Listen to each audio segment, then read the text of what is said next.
Pemirsa, 71 tahun merdeka, Indonesia masih belum bebas dari kemiskinan. Hingga Maret 2016, BPS mencatat ada 28 juta rakyat miskin di negeri ini.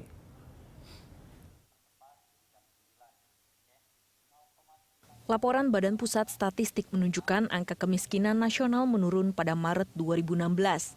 Sementara Presiden Joko Widodo berharap jumlah rakyat miskin berangsur berkurang seiring kolaborasi pemerintah dan Bank Sentral menjaga laju inflasi.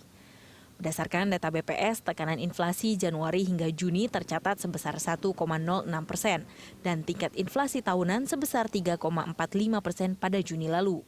Pemerintah menyatakan tingkat inflasi yang rendah menjadi faktor penekan angka kemiskinan.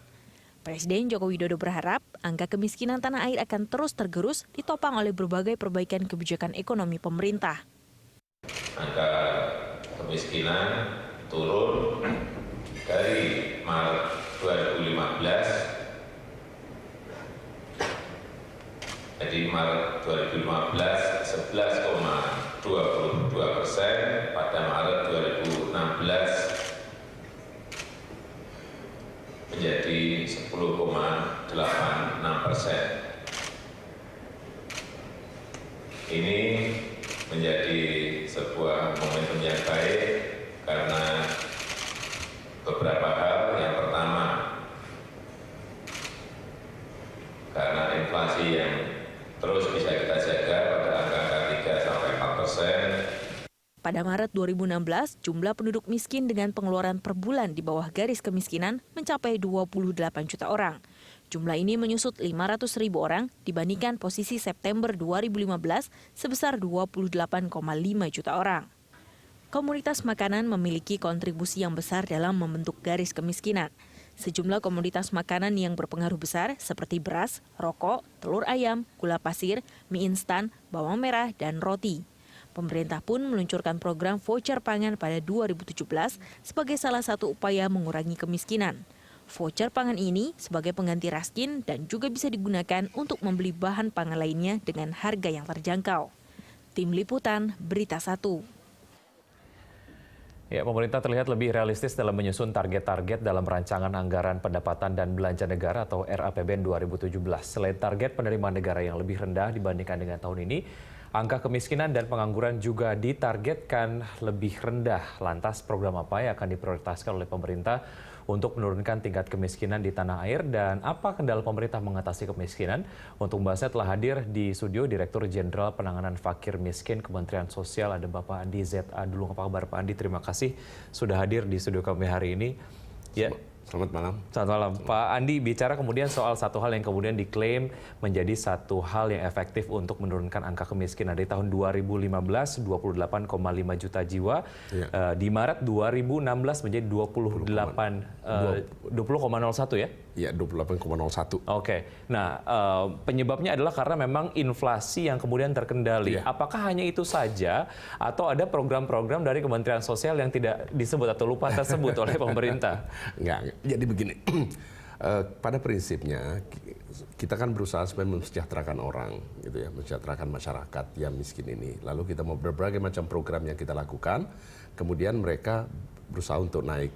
Nah, memang kuncinya di mana inflasi itu. Kalau inflasinya juga tinggi, berarti kan banyak orang yang kelelep gitu loh. Istilahnya kan gitu, karena ini kan garis gitu kan. Yeah. Jadi orang kelelep.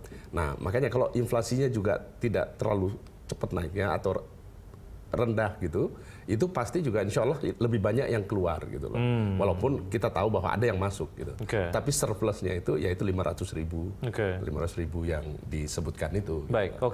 Bicara soal kita kemudian lebih spesifik ke program-program yang sudah dilakukan oleh Kementerian Sosial ataupun program-program pengentasan kemiskinan lah ya. Di tahun ini sebelum Maret lah dari kemudian dimulainya program-program pengentasan kemiskinan. Apa saja yang kemudian dinilai efektif, Pak Andi? Jadi banyak ya. Pertama, prinsipnya adalah bagaimana orang itu supaya pengeluarannya dikurangi. Artinya dia diberi harga yang murah, diberi sesuatu yang supaya dia tidak perlu mengeluarkan uang, jadi dia berkurang pengeluarannya supaya ada saving. Yang kedua, bagaimana supaya dia diberi penambah penghasilan. Gitu loh. Nah, untuk itu program yang ada subsidi pangan, misalnya yang disebut Bapak Presiden tadi, kemudian program ada PBI di mana mereka dibayarkan iurannya supaya kalau sakit dia tidak perlu pusing lagi, gratis semuanya. Itu karena dibayarkan iuran iurannya BPJS kepada lah ya? BPJS itu PBI. Kemudian itu sekarang ada 92.400.000 orang yang dibayarkan PBI-nya.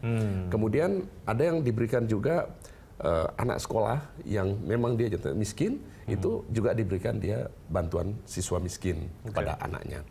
Nah, selain dari itu, ada program kita juga yang memang garis kemiskinan ke bawah ini sekitar 11%-an itu ada 3,5 juta sekarang keluarga, itu kita jamin dengan cash transfer.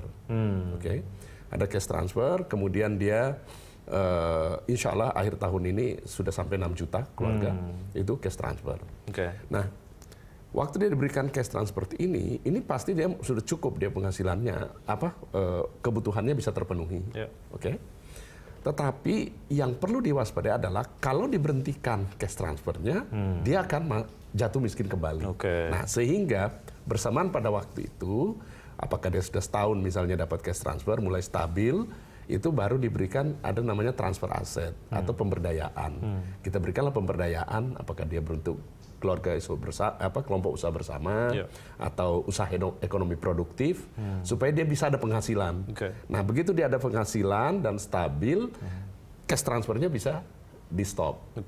Artinya dia keluar dari program PKH, program Keluarga Harapan. Kemudian dia sudah naik kelas lah ya. Naik kelas. Nah, inilah yang sekarang lagi gencar-gencarnya, mungkin kalau saudara dengar ada yang namanya e-warung, elektronik warung dan seterusnya. Inilah yang sedang kita persiapkan program-program di mana mereka yang saudara-saudara kita yang menerima cash transfer atau program PKH ini itu diberikan pemberdayaan, diberikan pemberdayaan ekonomi produktif supaya dia bisa dapat penghasilan gitu loh.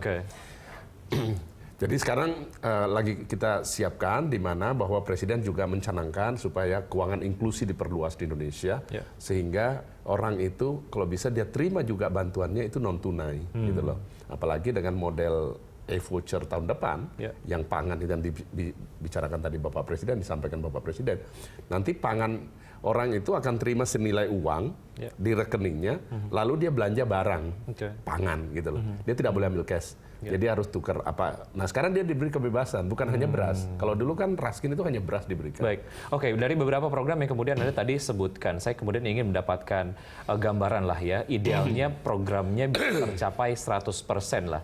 Kita ada di mana dari efektivitas program-program yang sudah dilakukan? Kita ada di persentase berapa sih Pak Andi? Oh, jadi gini, ini memang sekarang sedang kita mau perluas ya. Jumlahnya kalau kita bilang jumlahnya sekarang itu masih di bawah 50% gitu loh. Tapi insya Allah tahun depan dengan jumlah masif program keluarga Kube ini bisa memberikan kepada program keluarga yang ikut PKH ini, insya Allah itu pasti di atas 60% dia nanti. Kenapa? Karena sudah makin masif kan, sudah makin masif dan dengan sistem elektronik pembayarannya itu non tunai itu otomatis juga ketepatan sasarannya juga sangat tinggi. Akan lebih efektif karena gitu ya? Orang sudah dibikinkan rekening, uangnya langsung masuk, tidak ada pemotongan, bisa dimonitor gitu. Ada challenge lain, ada pemotongan anggaran oleh pemerintah. Bagaimana Kementerian Sosial melihat ini? Apakah kemudian mempengaruhi akselerasi program pengentasan kemiskinan? Kita akan lanjutkan usaha jeda Pak Andi. Kami akan segera kembali.